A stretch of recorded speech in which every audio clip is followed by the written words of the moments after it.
பண்ணோம்னா இந்து அறநிலைத்துறையை முற்றிலும் நீக்க வேண்டும் சொன்ன ஒரே அரசியல் தலைவர் இவர் தான். எந்த அரசியல் கட்சியிலும் தொடரல. இந்து அறநிலைத்துறையினால அவ்வளவு வணிகம் பண்ணிட்டு இருக்காங்க. இந்து அறநிலைத்துறை மூலம் பக்தர்கள் பாதிப்படைகிறாங்க. இந்து அறநிலையத்துறை கோயில்கள் சுத்தமாக்கப்படவில்லை, பராமரிக்கப்படவில்லை, புதுப்பிக்கப்படவில்லை, புது கோயில்கள் உருவாக்கப்படவில்லை.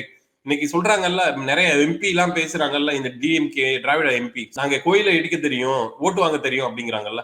அப்ப என்ன அப்படின்னா, இவங்க எப்படி இந்த மாதிரி பேசிட்டு எப்படி புது கோயில இவங்க கட்டுவாங்க? கட்ட வாய்ப்பே இல்லை. இவங்க கடவுள் மறுப்பால நாத்தியவாதிகள். இவங்க நாத்தியவாதிகளுக்கு ஆன்மீக ரீதியா ஒண்ணுமே தெரியாது, தெரிஞ்சுக்கிறவும் மாட்டாங்க. நம்ம கோயிலை இடிச்சோம் பெருமை பேசுவாங்க. சோ அதனால இந்து அறநிலையத்துறை முற்றிலும் நீக்கப்பட வேண்டும். இந்த ஒரு இதே போதும். டிஎம்கே எம்பி பேசினாரு, கோயிலை இடிச்சாலும் ஓட்டு வாங்க தெரியும் சொல்லியிருக்கீங்க. அப்ப கோயில்ல இருந்து வெளியேறு, ஏன் எங்க காசு உனக்கு அப்படின்னு சாமானியன் கேட்பான். நான் ஒரு சாமானியனா தான் கேட்கிறேன். சோ அவ்வளவு சொல்றீங்க கோயிலை இடிக்க தெரியும்னு, அப்ப அதுல இருந்து வெளியில போங்கிறது தான் அண்ணாமலை அவர்களும் சொல்றாரு. இந்து அறநிலையத்துறை டோட்டலா ஒழிக்கப்படும் அப்படிங்கிறாரு.